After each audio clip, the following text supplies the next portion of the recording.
So today we have a special guest. In from St. Louis, Missouri, is one of the great friends of the Jewish people and one of the real fun, fascinating individuals, Michael Staenberg. Michael, thank you very much for coming in to New York. We're sorry about the traffic and the weather, but it's an honor to have you. It's great to be here, and thank you for inviting me.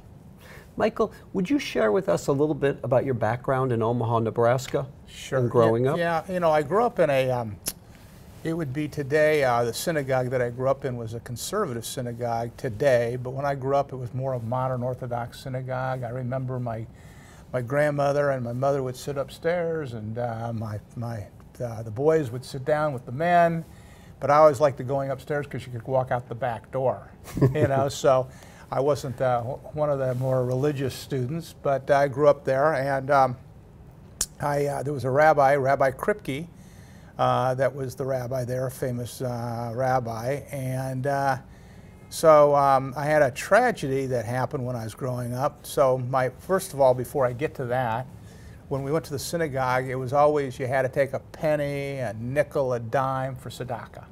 And if you didn't do that, my dad was not overly joyed by that, because we all had household chores to do that. And my dad grew up in Newark, New Jersey, came from an Orthodox family, and went down to University of Texas, and was the youngest professor ever, so I guess we have some educational background in our family. And met my mom, who was a freshman in college, and as they say, the rest is history. So I grew up in Omaha, and so we grew up pretty religious. You know, walked to the synagogue stayed at my grandparents on Friday and Saturday nights so we could walk to the shul. And was Dad a professor at the University of Nebraska? No, he got in the real estate business, and so he started off, and unfortunately, when I was 13, I got bar mitzvahed, and I said to Rabbi Kripke, Rabbi, I got good news and bad news for you today. And he looks at me and says, what are you going to? He says, you did really a nice job for someone who really didn't want to be here. I said, yeah, I don't. I read the Torah, and I'm a man, and I don't think I want to come back. and he turned white on the bima, and he said, didn't say anything. So my dad, I get off the bima, my dad said, what did you and the rabbi talk about? I said, well, Rabbi, it's just between us. You know, we got to keep certain things between us. But unfortunately, 6 months later, my dad died.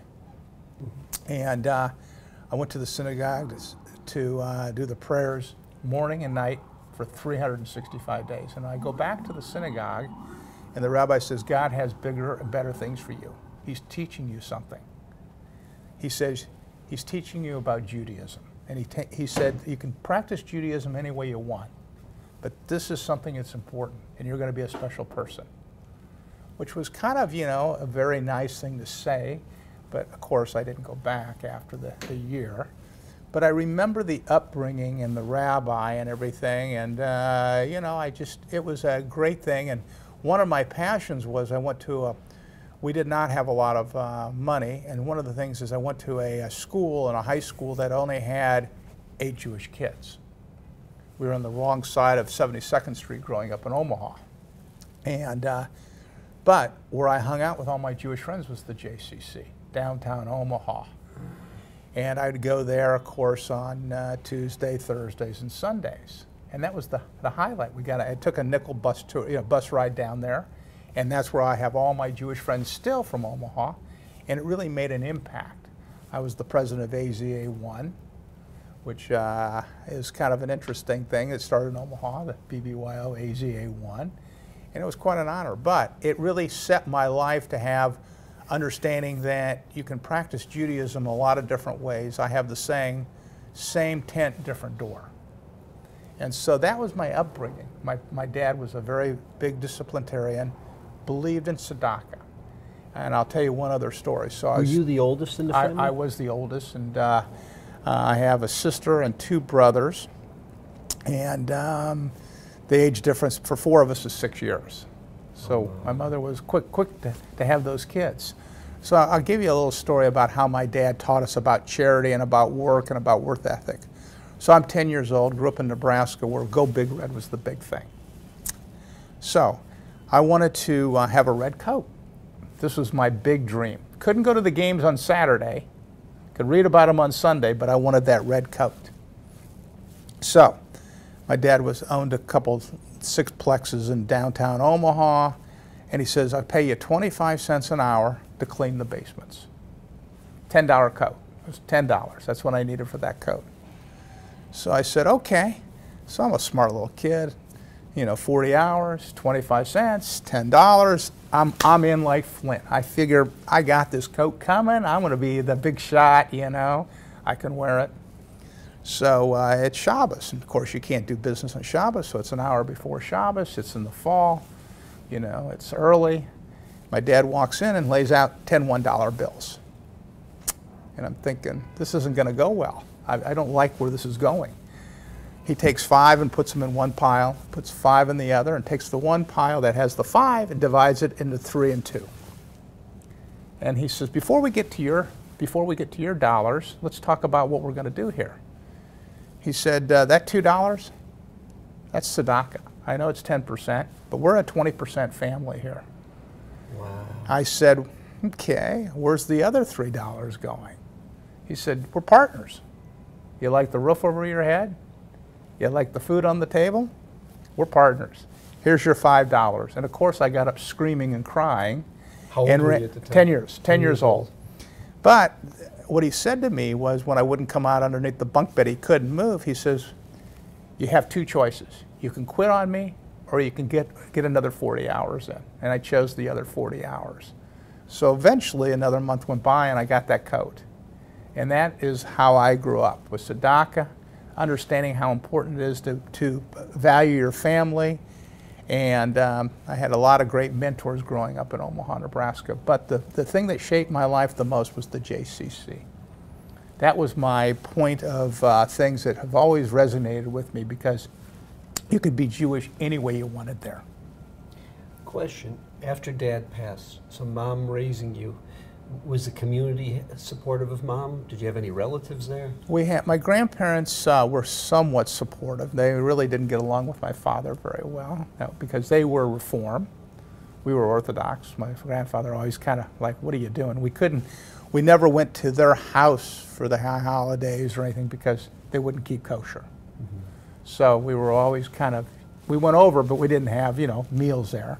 They were somewhat, but there's a lot of people that were very supportive of us, and it was difficult. We lost our house. There was a lot of tough times, and there was a lot of, I had to go to work, because if I didn't go to work, I couldn't afford to take the bus to school, and, and buy the 50-cent school lunch. So it was difficult, but I think because of that, I'm a much better person today. I have no regrets. I remember my dad said, you have 2 choices. Either you can quit, or you can go get that coat. And I always said to myself, okay, I can quit, feel sorry for myself, or I can go get that coat. And that's how I approach everything. I always remember, I say to myself every day, are you going to go get that coat? And that was the greatest lesson I ever learned from my dad.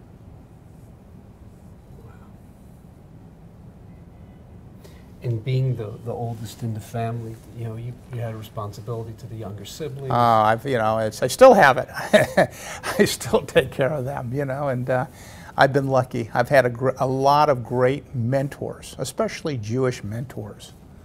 Want to talk about some of them? Sure. So I was going to go to school. I was going to go to Stanford, and I had a full ride scholarship. And as I said, academics does play a little in the family. And a friend of mine said to me, why don't you come with me to Arizona and just visit, come down. I'm going to drive down there from Omaha. And I said, well, what a great idea. I got down there and saw that weather and those girls. I said, forget Stanford. I'm going here. But I met a lot of nice people that were non-Jewish and Jewish, but Jewish people. They gave me a chance. Nathan's dad put us in business. We made some money. We owned a record store. I got out of school. This was in Arizona? In Arizona, and I went to work for a Jewish guy that sold mobile home parks for him. We made some money, and I figured, well, let's get in the real estate business. So along the way, my biggest break was going out of school in 1976. I found I asked my mom, she said, well, your dad had a 5th cousin, he lives in Kansas City, Irv Maislish and Leo Eisenberg, and she says you should apply there. So I went to meet them, and they wouldn't hire me. I said, really, you wouldn't hire me? So they finally, after being persistent, because I wanted that coat, back to the coat story, I wanted that coat so bad because I wanted to go work for them, that they said, okay, you win. And they threw me in a room and said, here you go. So the first year I didn't do very well. $2,290 in 1976 doesn't pay a lot of bills. Second year was $7,900, and still not paying very many bills. And I ran across a guy named Arvin Gottlieb, who was a rough guy, and Frank Morgan. They were really rough, but they bought all these old Gulf oil stations. And I walked in and I said, you know, I have a client that would like them. He said, great. It was Pearl Vision Optical. I had opportunity to do 4 or 5 deals with them, and we're ready to close. And I show up and I said, you know, congratulations. And they said, well, congratulations. And they said, I said, where's my commission? Because this is going to be put me on the map. And they looked at me and said, well, you never signed anything. We don't have a signed agreement. And I'm like, wow, what am I going to do now? We can't pay it because you never got an agreement with us. So again, back to the coat. So I could have, you know, screamed. I said, thank you very much. I learned a lesson. Thank you very much. So the next week, it's Friday afternoon, and Arvin Gottlieb calls me up and says, come on over. I said, okay. So he brings out a bottle of Johnny Walker Red, puts it on the table, says, we're going to drink the bottle together. Now, I don't drink scotch very much, but I said, okay. So I drink the bottle. Thank God my house was a block away. And as I was leaving, he said, you know, we can't conduct business on Shabbos. Now, he wasn't very Jewish, and he knew I was, you know, grew up how I did. He says, you know, you're a nice young man. What I respect is that you didn't quit. You came over here and drank this bottle of scotch. I'm just drunk at this point. And he says, he hands me an envelope and says, do not open this envelope until Sunday morning. I said, okay. So, of course, Saturday night, you know, at 12:01, it's Sunday morning. I'm thinking, okay, what's in this envelope? So this is before the drug money. So they did have Grovers back then, $1,000 bills. And there was $25,000 bills in there with a note. You're a nice young man. You're going to make it big. Just remember, charity is important, and your word is as important. So taught me, okay, the Torah's right. Your word's important, and charity. So immediately, I gave away not 20%. I toned it down to 10% because I needed the money, and he became a mentor of mine. Leo Eisenberg was a mentor of mine. Irv Maislish was a mentor of mine. So there was a lot of people that I've had mentors as I was growing up. They cared about you personally. That's all. They didn't care about the money. Okay. They cared about me personally to teach me and reinforce to me about this. And then when I moved to St. Louis, there was a gentleman named I.E. Millstone. Mr. Millstone was quite a character, and he in 1948 stopped his construction company, moved to Israel to build homes. He gave away $1 billion in his lifetime from St. Louis, Missouri. And I became friends with him and had breakfast and lunch with him for 30 years, once a week. And he reinforced what it means to be Jewish, what it means to have tzedakah, what it means to do the right thing. There was another gentleman named Tommy Green in St. Louis who was the guy in St. Louis. Same thing, same thing. So I've had some great mentors, and if anybody thinks they get here by themselves, you're not going to get here by yourself. So I have personally mentored probably 30 or 40 people in St. Louis to try to get them to think about things differently and not just think about the money. So these mentors, you could run deals by them, you could talk about insight into the personality you're dealing with, how to respond to something. You could talk anything. Wow.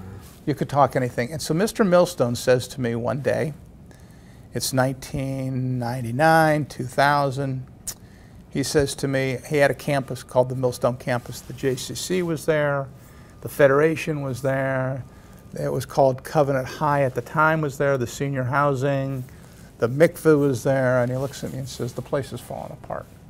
The J's falling apart. I need you to join the board, and you need to figure this out. So that's the first JCC I renovated.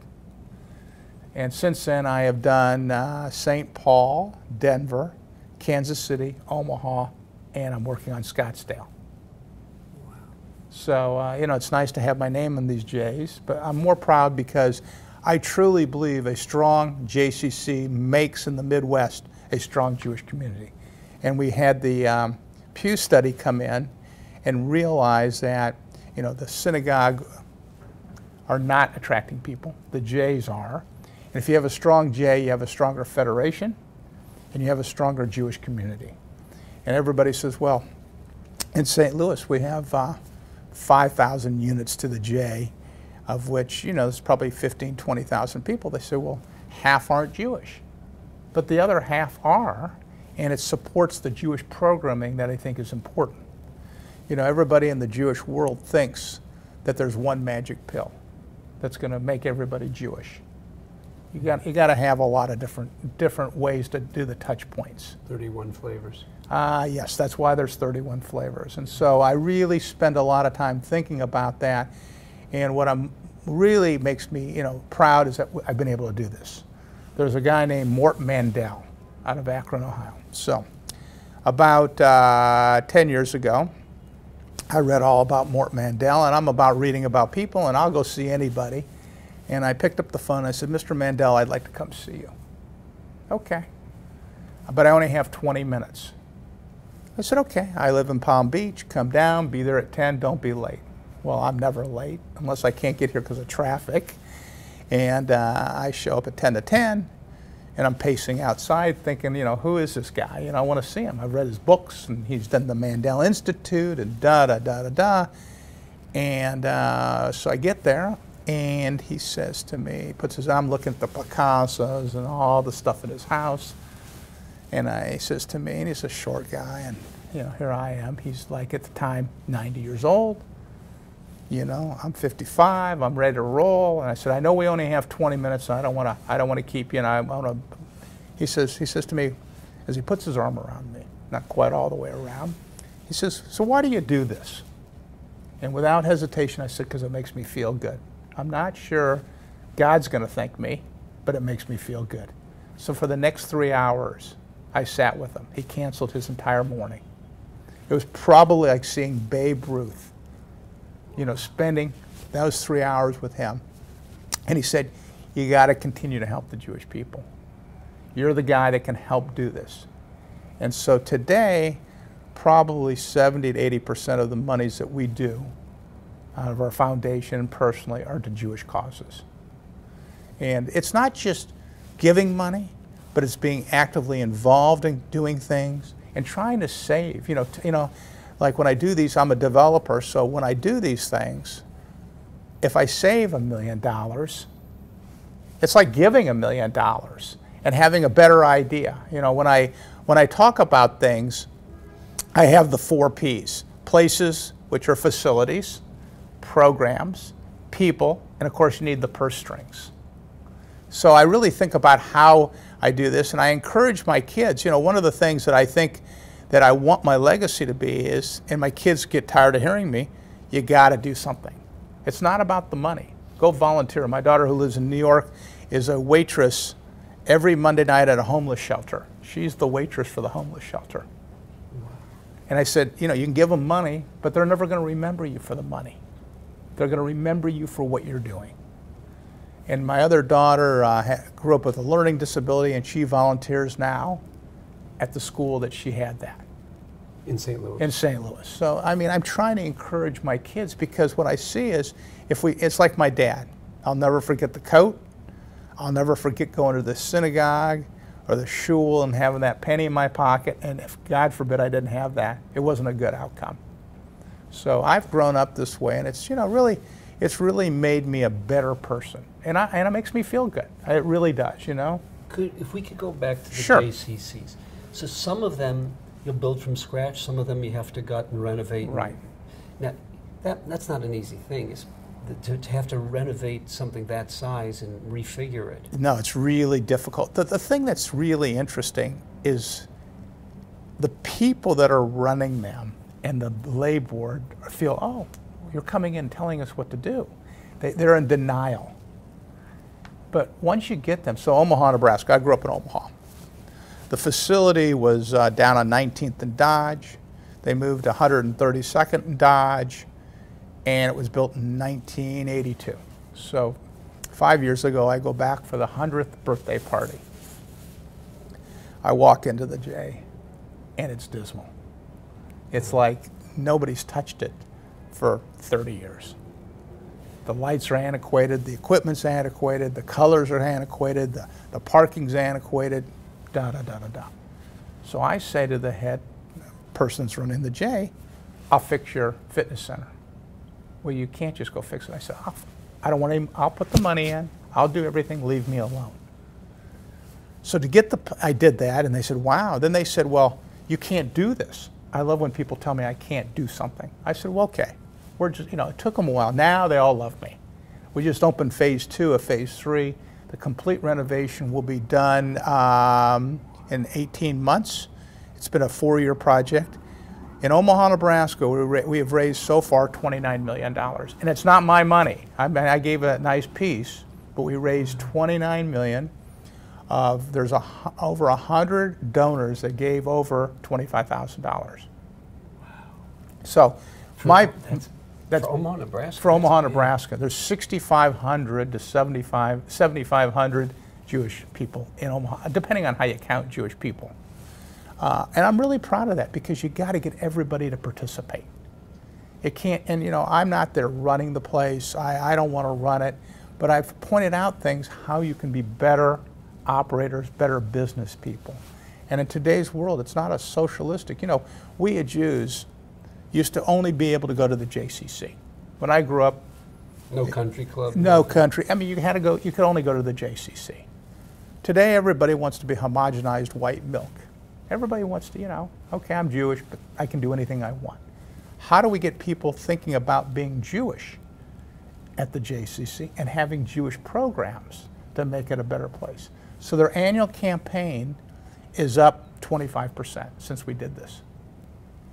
And they thought the reverse. They thought, oh no, because you're raising this money for capital to fix a building, we'll never get that. The reverse has happened. You found that to be the case in other cities as well? St. Louis, the same thing. Kansas City, we just started, I think, the same thing. That's a heck of a facility in Kansas City. Beautiful. Beautiful, but it needed some love. Yeah. Again, it's 30 years old. We're changing the complexity of it. We're changing a lot of the different things. And I went back to the people when I was there from 1976 to 1983 and called them and said, I need your help. I need your help. And I remember them. I was young, they were old. Now they're really old, and I'm old. Would you describe how you got to St. Louis and describe some of the experiences you've had there? I'm talking about from a business perspective. Well, it's interesting. I grew up in Omaha. I went to Kansas City and really liked Kansas City. And then one day, the office that I worked for at Leo Eisenberg left. 2 guys that I knew decided they wanted to start their own office. So they said to me, I'm 29 years old. You want to go to Kansas City? You're married at the time? I just gotten married. And I had no kids. And I've been to St. Louis one time. Okay. One time. So I said, sure. So I go in the middle of July, I get stuck on the highway, it's 110 degrees, and I'm thinking, what am I doing here? This is silliness. So I eventually said, okay, I'll do it. And it's been a great experience. I really like the Midwest. I wouldn't live anywhere else. But, it's a tough city to break into because it's, I call it the blue bloods. Everybody's been there, established. It's not like everybody's just pouring into New York or LA. They have a tradition. So it took a while to break in. But again, Tommy Green and I.E. Millstone helped me. I met them in 85, 86. And when you show up with those guys, you're kind of like the royalty, And I met Tommy Green. I'll never forget this. We're sitting there for some emergency for Israel. I forget it was, and everybody's raising their hand, for $25,000, and Tommy's in for 50. I'm in for 500, and so I see him, and I said, Mr. Green, I'd like to meet you and understand, how to do this. He says, call me Tommy. We're having breakfast tomorrow morning at 7:30. So I went to Israel with him in 1988, and he put the arm around me and said, okay, we need some money. There's no hand raising. So I've been to Israel probably 40 or 50 times. And with the Federation, other things? The Federation, I've been involved in the Museum of Tolerance, Jerusalem, the Simon Wiesenthal. Sure. Yeah. And a friend of mine, Larry Meisel, out of Denver, who's a big fan. He's a great guy. Another mentor. He's my senior advisor. Okay. And I've been friends with him 10 years. And how did I meet Larry? So Tommy Fellman, who is 10 years older than me, that from Omaha, was his college roommate. And I've been doing business in Denver for a long time, and he says, you need to meet Larry. And that's how I met Larry. And so Larry says to me 5 years ago, 4.5 years ago, he says, I need your help in Israel. We need to finish this building, and you're the guy to do it. So I've been there quite a lot, and hopefully we'll be done in March or April, and it'll open up the exhibit. You involved with some of the building part of it? The whole thing, the building. Oh my God. Yeah, so. What's that like with the working over there? That's totally different. The Israelis are an interesting people. No means yes, yes means no, and sometimes I don't know what they're talking about. I always tell them, please don't talk Hebrew. Please, no French, no Hebrew, just English so I can understand. You know, they yell at each other. I mean, they're all yelling, but they don't mean to yell. Yeah, it's the cultural thing. And, you know, it's interesting, and I've met a lot of good friends there, and I understand that. Rabbi Hire and Rabbi May taking me through that building. I didn't realize you built that. I built it. That's amazing. Yeah. You work with Liba Geft? I know Liba Geft well, yes. She's a gem. I've been on their... former congregant. Oh, really? Beverly Hills. Gem. She is. And, you know, it's anybody can build a building. That's, you know, as I say, anybody can do a place. Let's get the programs and the people in there. Forget the money. The building cost a couple $100 million. But we need to make sure that it's done right because, you know, anti-Semitism today, you know, is rampant. We're building a Holocaust Museum in St. Louis that I'm involved in. We've just raised $16 million. Everybody said we'd never raise any money, and I've raised with my wife most of the money. We've given some money, and it's going to be beautiful. And it's a center of social change. You know, the Holocaust is one thing, but we need social change today. And one of the things is, you know, I met with these women today called Common Circles, anti-bias. It doesn't matter, you know, what it is. You know, anti-Semitism's on the rise. How do we stop it? But we have to change the society. Where will you have the Holocaust Center in St. Louis? We're putting it behind or adjacent to the Federation building. We just renovated the Federation building. And I came up with the J owned the land, so I was able to convince the J, since I had something to do with the J, to maybe give the land to the Holocaust. It's a couple acres. And we're going to go out the back, which is now going to be the front. And we're hoping to have 50 or 60,000 people come through the Holocaust Museum a year. And ours is going to be more than just the artifacts. It's not going to just be whining. We're going to have the Shoah Foundation is going to be involved with some of their new interactive videos. We have... We call those as holograms. Yeah. Right, the holograms. We just have a whole bunch of different things, but we want it to be, we want the, you know, one of the things we've done is that we're going to endow is all kids, school kids, come free. And we have a trunk program that we send out. We have 10 trunks that go with all the materials, the videos, and all the everything that go to classes in outstate Missouri to teach about the Holocaust, about social change. So that's the new thing that's really important to me. And I spend a lot of time thinking about it. And you know, words do matter. And I catch myself now thinking, well, if I say something inappropriate, it's not because I want to say it. But I'll say, hey, you know what, that wasn't appropriate. I apologize. That was kind of a stupid thing to say. You're saying just teaching people to be sensitive to those? Well, you got to be sensitive because words do matter. Because what, you know, I mean, you can say something and you know, it's taken wrong. So I really think about what I'm saying to people now. When I you know, I used to call everybody honey. Hey, honey. It didn't matter if you're a man or a woman. And people take offense to it. They do. And I wasn't, it was just me, you know, or I'd say, you know, it's the morning, good afternoon. Well, you know, that's kind of you're kind of putting them down. Well, where you been? You know, what I should have said was, where you been, rather than that. So I just, you know, it's hard to change, but change is good.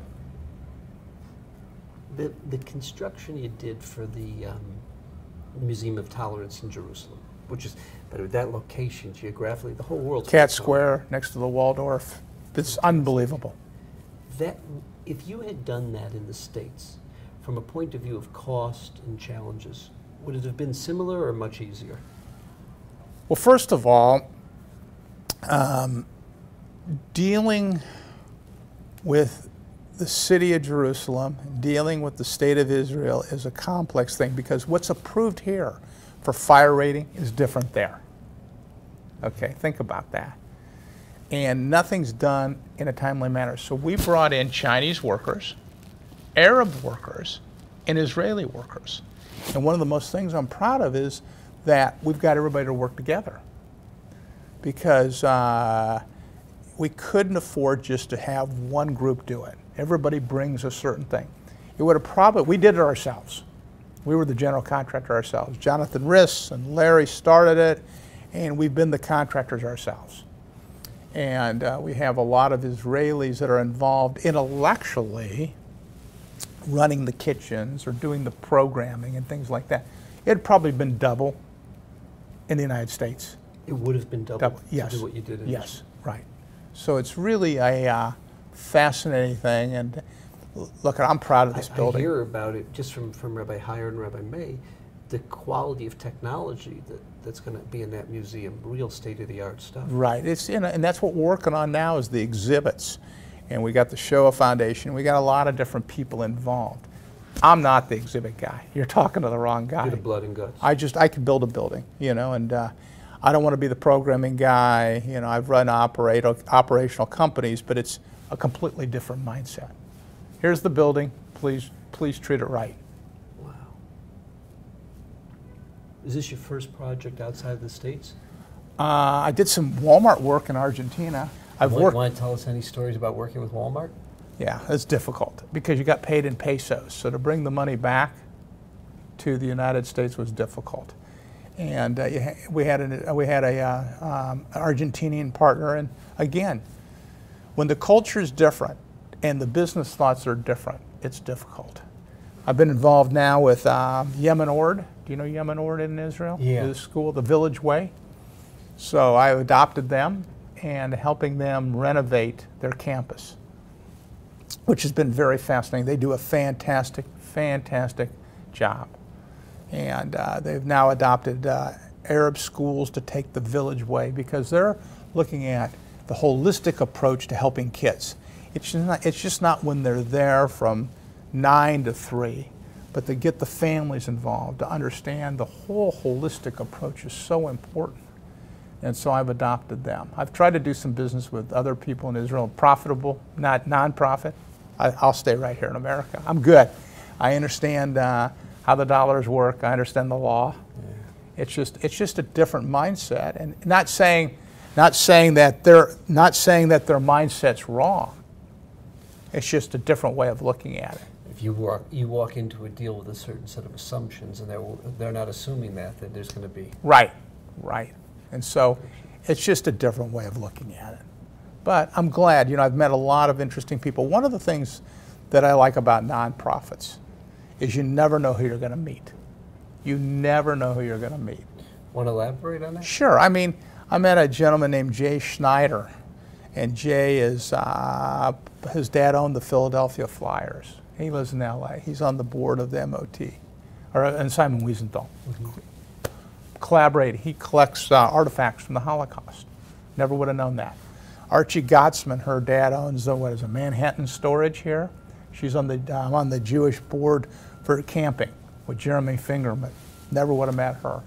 So there's a lot of people you get to meet that, you know, we real estate people like to see each other, but, you know, I like to see other people. And how can I connect the dots? I always tell people 2 stories. Connecting the dots is the history. It lets you go to the future. Dots are past. You know, if you connect the dots, they're already there. How do you get to the future? That's what I'm trying to do, is figure out how I can get to the future. And then there was a gentleman named Boris Bailey. His parents left Germany and went to Switzerland. So I met Boris. He's an artist. I met Boris, I want to say 20 years ago, and kind of lost touch, and he makes things out of recycled signs. So I called him up and I said, you know, there's this blank wall in Omaha in the Federation building. I have an idea. How do we take these recycled signs, make a mosaic out of them, and blow in the wind? And he says, what do you mean? I said, well, you know, blowing in the wind, motion, because Omaha is windy. Let's figure out how we can do it. And I said, we're going to call it converging ripples. He says, what do you mean? I said, converging ripples. It's a pond. Think of us as a pond. Think of us as a pond. And he says, okay. I said, every time you throw a stone in the pond, it doesn't matter if it's a boulder or a pebble, it makes a wave. What do we want to have the pond do? We don't want it still. We want to have action. So we built this thing. And it's become a landmark piece. It's taken his crew to another aspect. But I can tell people that here you have this pond, and we need to keep throwing things in the pond. So donors, it doesn't matter if it's a pebble or a boulder. You're going to create some wave. How do we keep the waves going? And one wave being bigger or smaller doesn't really matter. Wow. So you've got artistic, you've got an educational principle, you've got a value principle that the whole world sees when they come to that building. Right. And I'm trying to, you know, it's just, there's a lot of ways you can do things. You know, I'm just not a guy that wants to write the check. I will write the check. But I also want to think of innovative ways to help people. So one of the things we started in St. Louis and Denver and Kansas City and now Omaha is called the Anything Grants. So what I do is say, look, I'll give your community $50,000. I want to have kids from 22 to 35 give the money away. And the most you can give away is $5,000 to any Jewish organization. But they have to raise the money and match it. It doesn't matter if it's for a bathroom, for a computer system, whatever they need.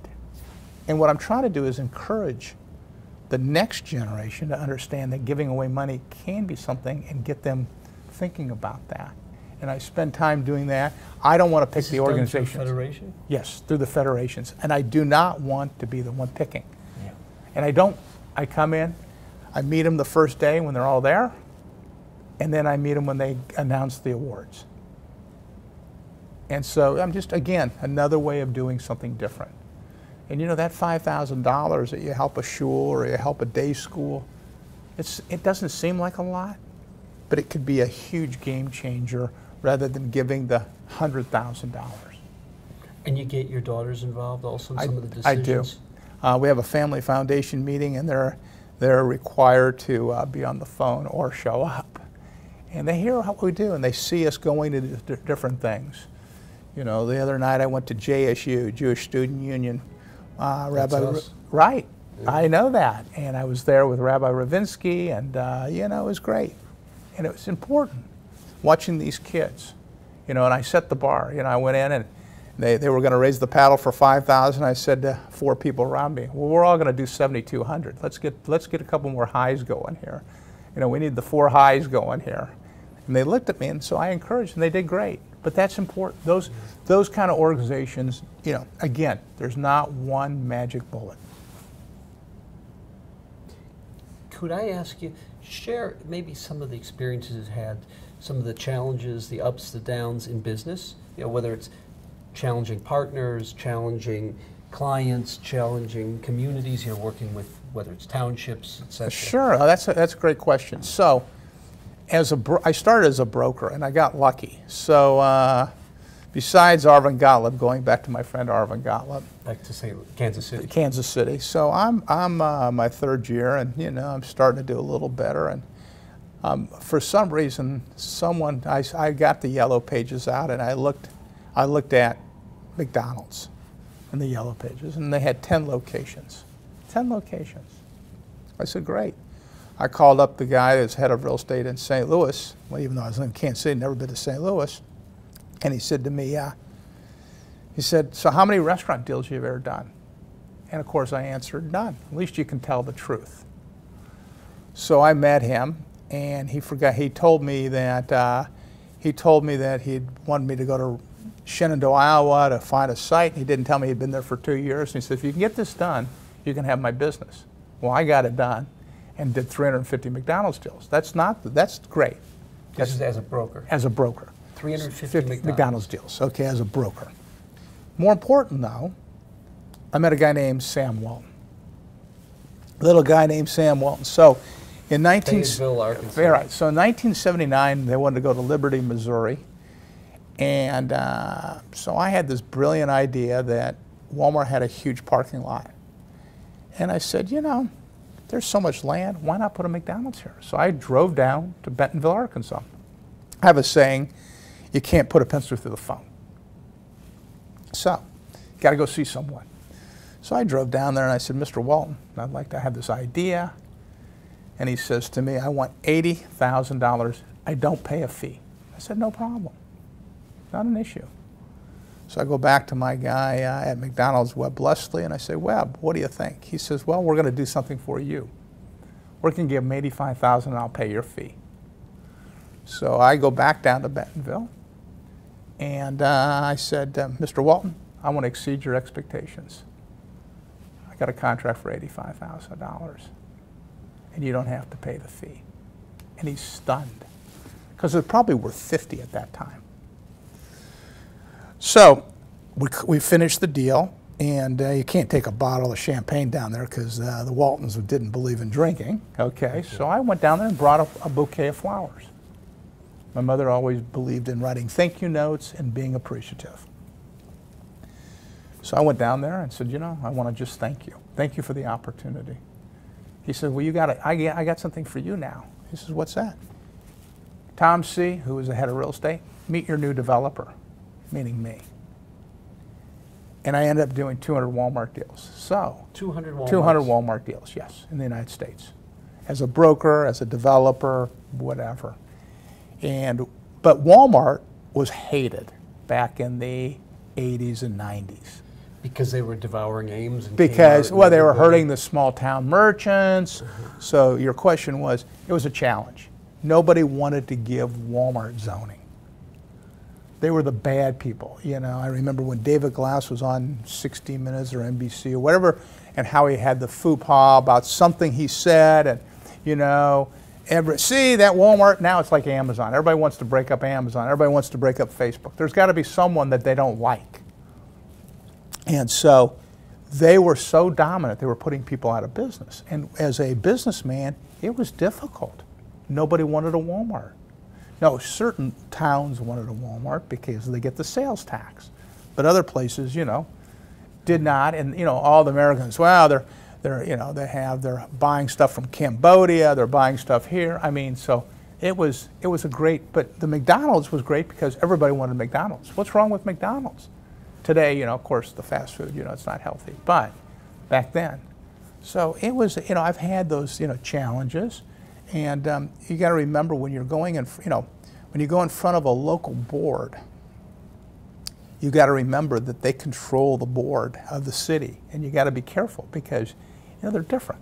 It's not national politics or state politics. It's, you got to get to know the people. And it's hard to understand them. You know, most people don't understand it's the 13 touch. I call it the 13 touches. You know, when you raise money, you don't ask someone the first date for money. You got to get to know them. They got to have some, you know, I think it takes 13 times to actually get something. And it's like going to see the city council people. And I'm really, good thing I don't have to do that anymore. I have my guys do that.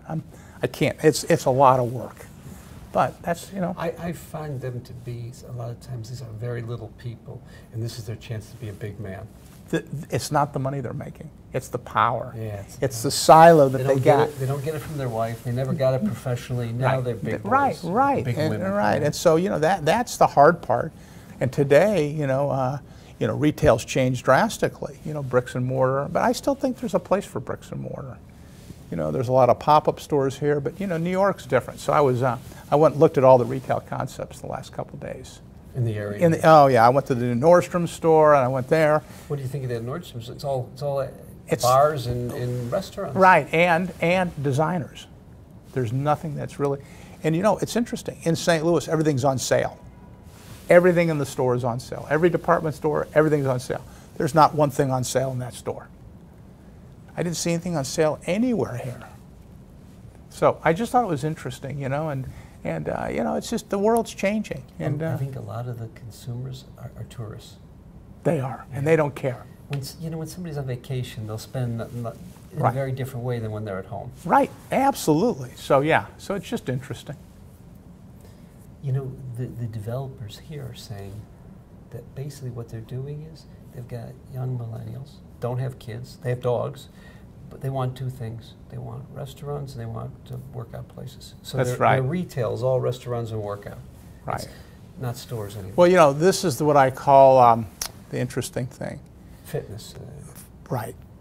So the reason people like to order online is one reason. I call it the double hit. When you order, you get a rush. You found something you want. And then when it shows up, you got the second rush. It's the double rush. Psychologically. So when you go to a store, you pick it up, you leave. You only got the one, you know, people, it's like addictive. It's like a, you know, when people say, well, I had one cup of coffee, 2, 3 times better. So that's how I look at it. And that's what I think happens. You know, I watch my kids. Oh, I got this great bargain. And then when it shows up, oh my God, look, it showed up. It's like instant, you know, the next day. So it's just interesting. And in terms of, do you do multifamily? I don't. I have invested in a couple multifamily transactions, but I really don't. I stick with my retail. You know, we're busy. We've bought 3 different malls. We're going to demall them. Not sure what we're going to do with them yet. In the past, what have you done in terms of, you know, now that we're in the Amazon generation with malls, how have you changed them over? Medical centers? We've put in the fitness. You know, we've put in more service. More service, and I sold a lot of stuff about 5 years ago, 4 or 5 years ago, because I thought I saw this coming, and probably was a good time to sell. And but the other thing is, you know, I still have 8 million square feet, and at one time I had 35 million, but the ones I kept were the ones that would be relevant. You didn't need to be in all these small towns. I had a lot of small town Walmarts, and you just, you know, the retailers can't make it. So I guess I saw the little crystals out there, and I try to think about what the next crystals are. I gotta tell you, I didn't see the Amazon effect coming. I did not see that to the degree, you know. Could be because of our age, you know. Yeah, I think a young person would see it differently than we would have. Right, but I always ask young people what they think. I try to filter them and say, what do you think? Tell me what you're thinking. And how you think. You know, it's like the other day a young man came to me and said, what's our paternity leave? I'm thinking, our paternity leave? You got 4 weeks vacation. I'm not asking you to be in the office. You're not tethered to this. Well, we got to have paternity leave. You know, I just had never thought of that. And he wasn't trying to, you know, goose me up here. He was just, you know, I mean, I was just thinking, well, what are you really talking about? So then I said to my guys, let's give 5 days. And then you got, you know, they have 4 weeks vacation, 10 holidays, 5 personal days. I said, there's plenty of time here for everybody. When do they work? Right, when, you know, and I tell everybody I work in every day that ends in Y. So. With the situation there, let's take grocery stores. Do you think what happened to the retailers will happen to grocery stores, or people will still go shopping there? It's a social experience. People go to restaurants because it's a social experience. People don't like to eat by themselves. People like, you know, that's why the concept of WeWorks is a good idea. It's just how it was set up was wrong. I think people like going there. People like to look at things. They like to feel them. You know, if it's diapers you're going to order, you know, you're just going to order them online and they're going to show up. But fruits are different, vegetables are different, looking at, you know, the meats are different, looking at, you know, I eat a certain protein bar, I'll just order, you know, 10 boxes, okay. But as the grocery store, you want to get them in for some reason, because once you go in, you'll just say, okay, I'll throw it in the cart. They want you in there. And I don't think grocery stores are going to be anywhere near the susceptibility of that, of the other. Which retail malls today are, so to speak, making it? Meaning, despite the challenges of Amazon? I think the higher end ones are doing. Because those are the kind of clothing. Well, you got the tourist. You got the tourist, and the higher end people are always, you know, looking at that. I think when you have a Walmart or a Target or a Home Depot or a Lowe's, people, it's hard to buy lumber online. So people need to go have some service and some, to mix paints and things like that. I think they're fine. I think that, drugstores, even though you can order get your drugs delivered, you still want to talk to the pharmacist.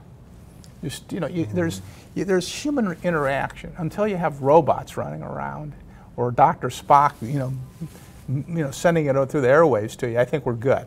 Okay. And in terms of, let's say, the quality of labor, you've done construction over a number of decades. Finding, good laborers that produce.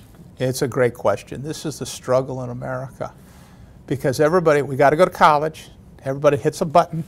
I, as a 16-year-old, was a brick tender. I had to make some money. There was a tornado that went through Omaha, Nebraska, and I realized that working those 80 hours at $20 an hour cash was great money. I made a lot of money, helped me pay through school. But I realized I didn't want to be a brick tender. Most of these kids today have never been in the ditch. They've never been on a scaffold. They just hit a button. So everybody's running away from that. So finding the skilled labor, and then we have, of course, the political system of the immigration laws, good or bad or indifferent, is causing us to have non-skilled labor. So what's happening is the cost of these projects, it's not the raw materials. Forget the tariffs and everything else. It's the cost of labor. Labor used to be 50% material, 50% labor. That was the breakdown. That was the number. Wow. Today it's 70% labor and 30%, maybe even higher. And guess what? The labor cost is going like that because you can't get skilled labor. And there's a shortage of skilled workers in this country. Huge. Do you think that's true in other continents as well? I don't know. I know in Israel it is. Trying to get. That's why the Chinese and the Arabs. Mm-hmm. And so, I don't care who you are. We want to treat people with respect, but there's only so much you can do. And now, I watch around New York, and I have no idea how people get anything done here. The traffic, just to get materials to the site, has to be a challenge. Yeah, well, they end up doing it early in the morning, and then they charge more for that early delivery. Sure. So it's a different deal. And yet, this place, there's cranes, there's construction wherever you turn in this place. I know. It's wild. I'm just waiting for the recession. There's got to be something that has to give eventually. There was a shortage of hotel rooms here, so that they're doing okay on. But where they're hurting is on the condos. They overbuilt. No, they built those, and there's not affordable housing. How do you live here? You look at the Starbucks worker making $13, $14 an hour. That's $28,000 a year. The taxes here are 50%, state and fed. How do you live on $13,000 a year here? I don't know. LA's got that problem. That's why they built that whole subway. Right. Because there's no one to work there. Right. No worker can afford to live within tens of miles of that city. Right. I guess that also explains why we're getting great growth and development in the Carolinas and Tennessee and other parts of the country. Well, because the cost of living is a lot less in St. Louis. You go to Denver, Austin, Atlanta, Dallas, it's really expensive. You go to places that, the weather's not ideal, but we do have a good baseball team. We have a good hockey team, so it's good. Everybody can come, the traffic is non-existent. The airport is 10 minutes from my house, so there's a lot of quality of people. Right, and people are nice. We had friends, they were in the construction business. They would make highways, that kind of a thing, and they said they found that the quality of worker in the Midwest, you couldn't beat it. Well, they have a more conscious effort to make sure it's done right. There's a way of doing things, and there's a way of doing things. So we find that all the time. And depending on where you build, certain places are union places, certain are not. That's right. Really a culture. That's a cultural thing. It has nothing to do with the quality of the work. Yeah. You have to deal with that. That you do. You have to deal with a lot of that. What would you say has been the biggest challenge? And I'm sure it differs from project to project. Is it the municipality and the boards? Is it the labor? Let's think of development as a football field. Okay. Let's think of development as a football field. My saying is this: you got 100 yards on the football field. You can get to the first yard line, and if you don't score, you failed. Everything, it's all about detail, sequential thinking, making sure you have the right consultants. You know, today all these architects have all the computer stuff, but they don't take responsibility. They don't think about it. They draw something, but they really don't understand what they're drawing. You're saying it's not buildable. It's not buildable. And then you have the contractor says this, and it's just, you are a parent to all these people. And nobody wants to take responsibility for anything. Well, I didn't know that. Well, how do you not know that? You know, today's world, nobody wants to take responsibility. So we had a situation in St. Louis recently where the architect designed it for a different building classification. And I'm looking at the plans, and they have all this roof that has all this fire coating. It's $1 million. Where'd you come up with that? Well, I decided that's what it should be. Did you not read the code consultant's report? I didn't see it. Now, I know he saw it because he acknowledged he got it.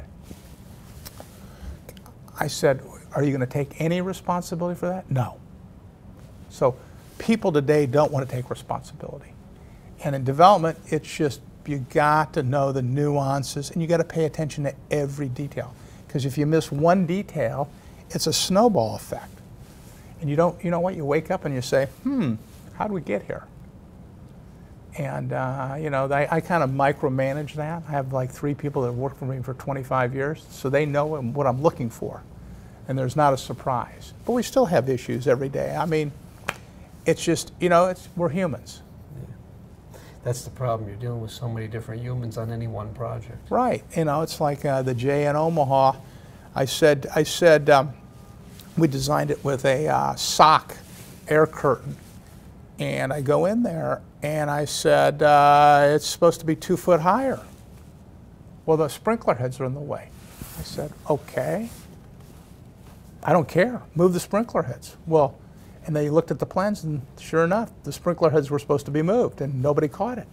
So now they're all pointing fingers about who's going to spend the $80,000 moving the sprinkler heads in the sock. I said, I really don't care. Someone between the engineer, the architect, and the contractor, you're going to figure it out. And so that's the hard part today. And it's not, you know, the $80,000 is not going to make or break this project, but it's just a lack of coordination. You know, in the old days, we'd have to look at each other in the face, or worse, we would talk by phone. Today, with this nonsense, I don't do that. That's crazy. You know, this is my rule. You can email someone, but pick up the phone. Don't tell me you emailed them. That doesn't work. My assistant's great at that. Oh, I emailed them. I said, did you call and tell them what we're doing here? Well, no. I said, pick up the phone. Don't text them. You can text for, you know, an address, but nothing else. And I just, you know. We have that problem here. These are good young people, but they were not trained to make eye contact, to actually read body language. Everything is a text. Doesn't work. You can't have serious conversations. No, you by can't. email and You text. can't. And you know what? I mean, you know, I spend a lot of time. Again, you can't put a pencil through the phone. You got to show up. So anybody I do business with, I want to go see their office. I go to their office. I want to see where they're living, what they look like. What if it's a disaster? I'm thinking, well, why would I hire you? You got to look at them. You got to feel it. Over the years, if you can describe, let's say, in terms of the business community, describe any changes you've seen. There's such a, you know, when growing up and watching all this business, the United States has so much capital that the capital is chasing the deals now. It's a different world. Is a lot of that foreign capital? It's everybody has cash. So cash used to be king to get projects done. Now everybody has cash. Everybody's chasing these deals, and so it's like the banks are a Ponzi scheme. You know, they have to have 12% capital reserves, but they're loaning 100% out. So when's the Ponzi scheme going to end? The world that we know is different. And I worry because there's such great wealth that's been created that people have so much money they're trying to do that they're buying things. I always have the saying, all money's not green. You got to know your partners. And today, the world, you know, it's like Oh, I had a meeting. Well, how long was the meeting and where did you go? You know, tell me about your meeting. Just saying, I came here. Oh, I saw you, Rabbi. Well, okay, what's that mean? What did you talk about? People don't quite, there's just a lack of, not transparency, but just a lack of just understanding how to do business. And I worry about that because everybody, again, hits the button. I've done it, or Google search, or this search, or that search. And so I really think, you know, but my big thing today in the business world is there's so much capital chasing so many deals. And are they being done for the right reason? You know, so I worry that you build this apartment and, you know, the next guy will buy it. You know, everybody, you know, it's like when you're a kid in a little elementary school or nursery school and they have the music and they take the chairs away. Eventually someone's not going to have a chair. You see that could be I happening. think that's coming, but I don't know when. So, you know, and none of these, and you say about and these. that's because there's just too much cash. Too much cash. And you say about these young kids, think about it. They're 35 years old. You've never seen a recession. You've never seen a bad time. What do you know about a bad time? It's only been growth going up and up and up. It's never been the other way at all. So it's an interesting world. If I could ask you a similar question about your perception of the Jewish community. So you have a chance not only to be engaged in all facets of the St. Louis Jewish community, but you've worked with many. You're working with the Wiesenthal, the Museum of Tolerance. You've worked with, you mentioned Scottsdale, Omaha, Denver. Right. You've been very involved and you've supported Jewish communities for the last number of decades. You see any comments about what you see differently today? I do. Unfortunately, the older people are dying, and there's your major donors. And so what I worry about is the second and third generation. Well, my parents gave. And I'm really big into how do I promote the next generation to give. The people in their 50s to 70s who aren't involved, you've lost them. You've lost them. They're never going to give to the degree. Could I push on that? Sure. Is there any chance that those people who don't have a history of giving, who don't give, that they may leave something, may set up something for a legacy? Or are you they're all, well, most of them have inherited the money. Mm-hmm. Most of them are so concerned about what they have and how they're going to take care of their kids. Mm-hmm. So, when I grew up, nobody was worried about their kids. You know, you wanted to, give them something. Give them education. Yeah, that was right. it. You gave them an education, you gave them a great, you took them to camp. Now, they want more. Well, I got to give my kids, all this. Well, I don't want them to have to work. So, I see that we need to encourage the next generation, the 25, 35, and 45-year-olds, and get them involved. A lot of these boards have all the senior members. Get rid of them. Bring the new people in. Just because you're on the board and you gave money, you shouldn't just be on the board. If you're not participating or if you're not bringing ideas, what are you doing? And every community is different. It's embarrassing, some of the communities and how they act. And a lot of the communities don't want to act Jewish. Denver is a perfect example. There's really no, quote, leader running that place. And, it's hard. Jay Streer, who's the new exec at the Federation, they don't call it the Federation, they call it the Jewish Colorado. Okay. But, he has a tough job, to get people engaged, because they're all they're not, St. Louis. There's a sense of rootedness in history. Right, in history. And there's no history there. There's no history in Scottsdale. There's history in Kansas City. There's history in Omaha.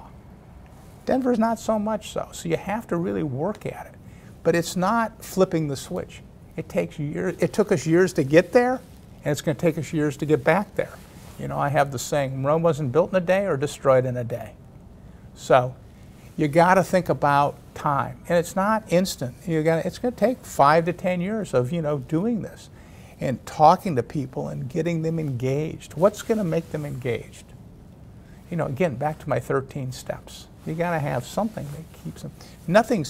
Everybody wants instant coffee. You go to Starbucks and give me a cup of coffee. Well, you know what? It's not that way. Life doesn't work that way. No, it doesn't. That's tough. That's not a real positive outlook for some of these communities. Yeah, but if you have the right people who are passionate about it, it can encourage the people to do it. And those professionals and those lay leaders, they got to be committed for the long run. They do, and you got to. It's not narcissism. You're right. not going to get it in 6 months. And you also have to think about this. You got to think about how to engage people and keep them engaged. Everybody's engaged differently. What's going to make, as I said before, there's no one magic pill that's going to make you Jewish. We got birthright. We got BBYO. We got the J. I mean, there's not Jewish camping I'm big into. Jewish day schools, okay, that's a certain segment. But you got to think about how to do it. You got to accept people for who they are and how they want to be Jewish. We do that here. We have a campus division. We have the major division is the high school division. Right. We're also with Birthright. We're also doing things with young professionals because maybe we'll get you, in your 20s. Maybe we'll get you in your 30s. Right. Whatever way to, to touch the point, For years, I never went to the synagogue. Even in college, I didn't go. And then I moved to Kansas City. And one of the things that Leo Eisenberg said, well, where are you going? You're not going to shul? You're coming with me. You know what? It was great. And I usually go once a month with Murray, our friend Murray. And I just hang out, and everybody's like shocked. What are you doing here? What do you mean? What am I doing here? I can't come in and just enjoy the service. But I'm respectful because what I do is I park several blocks away and walk up. I understand the code here, but most people, you gotta, it's enjoyable. So I look at things differently. Are you optimistic about the Jewish people? I am. I still think that we're lucky to be Jewish. Lucky the value. I look at the values. Again, back to my dad, the values. I really believe there's certain values that you have. I'm not sure I believe there's 613 mitzvahs, the whole gamut here, but there's certain values they teach you. And certain things that when you have, the tradition, as I call it, Passover, or Rosh Hashanah, or Yom Kippur, or whatever, Shavuot, whatever you're going to do. Makes you a rooted human being. Makes right, you more you're right, and I just, I just want people to realize I am optimistic, and I think that with the right upbringing and the right thought process, I think there's a lot of things that, subconsciously, I hated going to Hebrew school, but I'm glad I went, I'm going to make a statement, challenge if the assumptions of this statement. Okay. If we were to look forward towards the next 10, 20 years, we'll play the role of prophets here. A good stock to buy would be the Israeli Jews. They're growing, they're doing, especially, they're having children, they're building. In America, our statistics, we're hurting, but it's possible that with the growth of anti-Semitism, whether it's on the campus or other places, that may force a lot of Jews who are just cruising on autopilot, may force them to start to look at their values and who they are. I happen to agree with that. And that could be better for Americans. I do, it's not just anti-Semitism, though. It's anti a lot of things. It's bias. People say, well, they're going to come, you got to have security on the campuses. And I said, well, hang on a second. What about the Catholic Church in South Carolina? What about the gun guy in Vegas? What about the Saudi Arabian just the other day in Pensacola? We first have to start with some reasons why there's such hatred.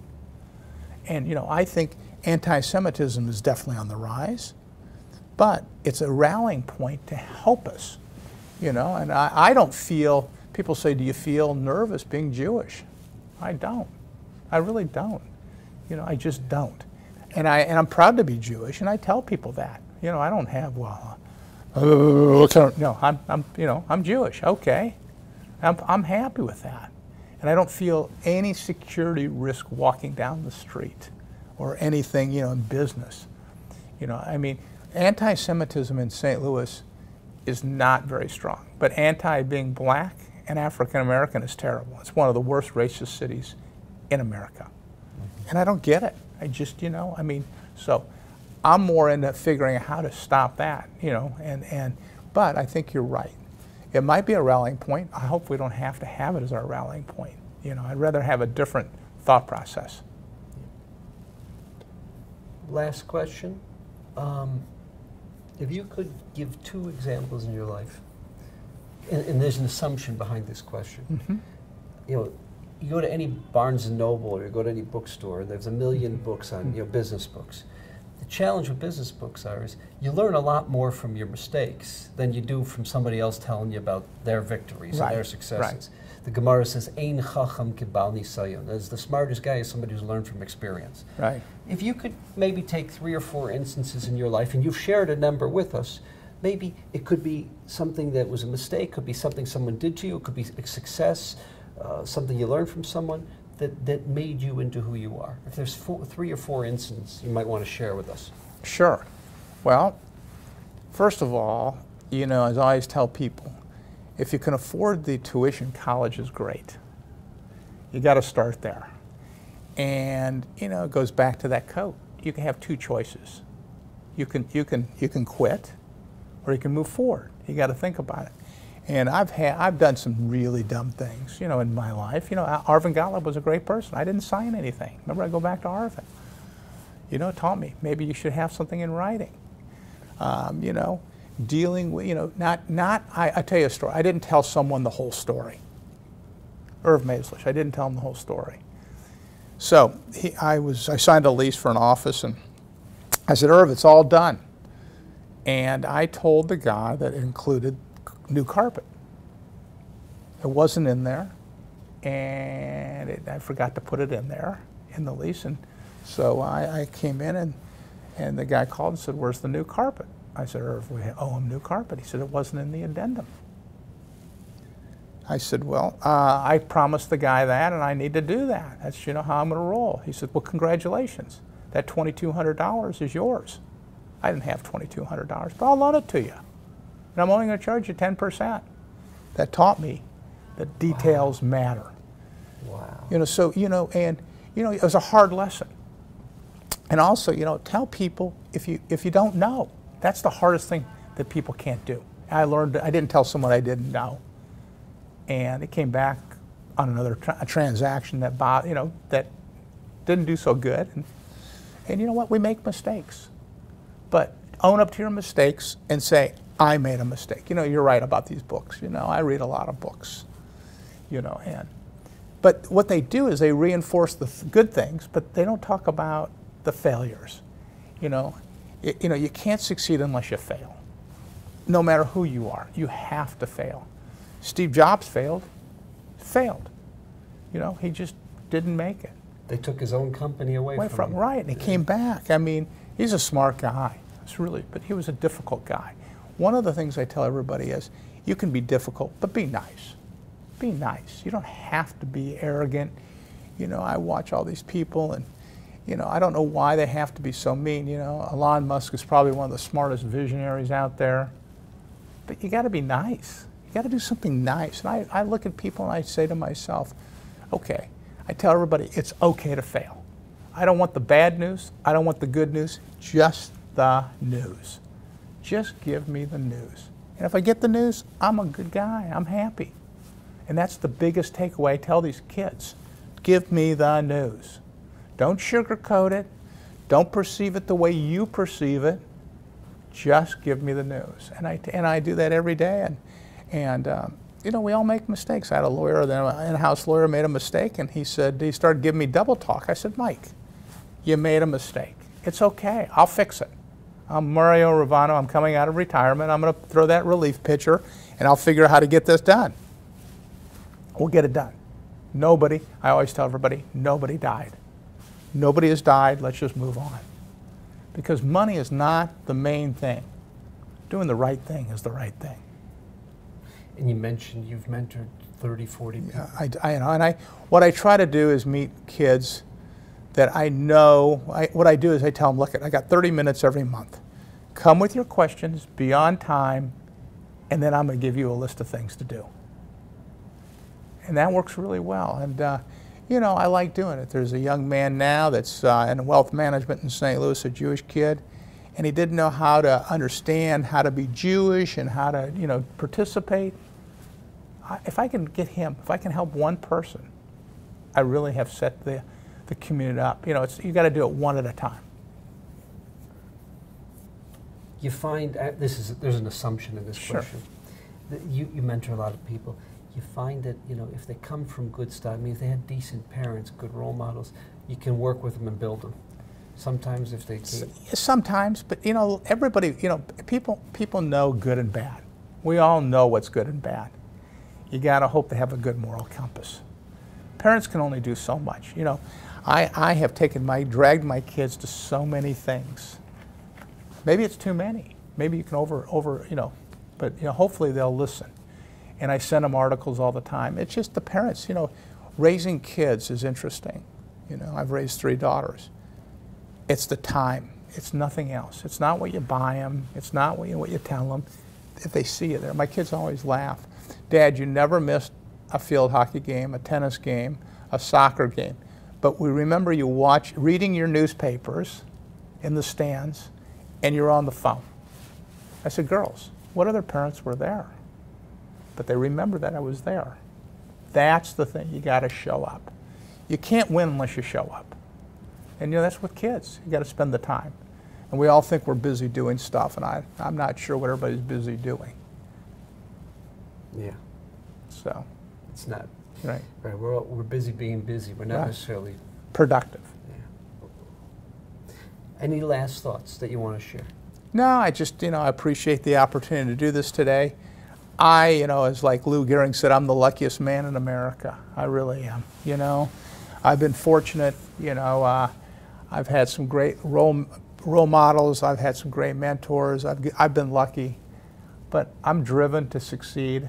And when I look out there, I truly do this because it makes me feel good. I'm not sure there's a higher purpose. I said this to a rabbi the other day. I said, look, if I feel passionate about something, I wear my emotion on the sleeve. It's like anything else. I don't have to agree with you, but as long as we have a civil disagreement, a respectful disagreement, it's okay. I'm not going to agree with everything. But, that's what I'm really about. And how do I make people's lives better? That's really what I want to do. I want to make people's lives better. If I give them $1 or if I give them $1 million, I want to make sure that their lives are better. And how can I make an impact? That's really what I'm trying to do, and set the example. And, I look at all these people, they write the check. Okay, you write the check. I don't want anything. I give to give, not give to get. And I tell people that all the time. And when I meet someone who wants to get something, I had a donor the other day that said to me, well, I need my name there for 50 years. I said, don't keep your money. You want to give to get. This is about doing the right thing. What was his response when you told him to keep his money? He said, nobody's ever said that to me. I said, I don't want your money. I'll just put my name up there. I'll take care of it. Okay, I'll do it. you got to be able to say no. Yep. You got to be able to say no. I always say the answer is yes. What's the question? What's the question? And a lot of these people, they can't. They want to get something. Well, what are you feeding your ego?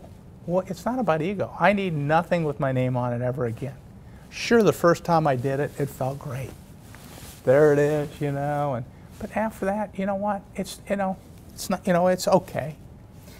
Can I bother you with Sure. that? You have any insights there? BC, when you ask a donor, a potential donor, to give, it's very different than someone like myself, a rabbi, right? Because you're sweating, you're giving your time, your finances, and your energy into it. Right. So it's not like you haven't invested yourself. Give me maybe a few stories about trying to mentor people how to give or how to. Well, you say, look, why are you giving? What's the reason why you're giving? Tell me what you're trying to get to. How are you thinking about it? What are you doing? And that's what I try to do. I try to get people to think about what they need to do and why they're doing it. And not just because they need their name. Do you want to show your kids, or do you want to do this, or do you want to do that? You have to think about what the real reason is. And I really spend a lot, most of the people, it's easier for me to ask than you to ask. If I bought into the program, you're the professional.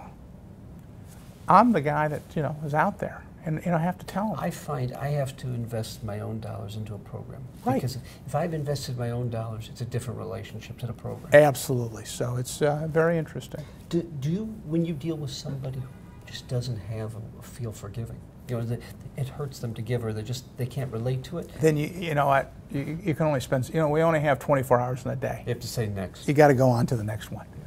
You can't fix everybody. They either want to do it or they don't. And you would say, there's a phrase in Hebrew, yesh v'yesh. There's some that, you can get them to be sensitive. It's either in your soul or it's not. Yeah. So.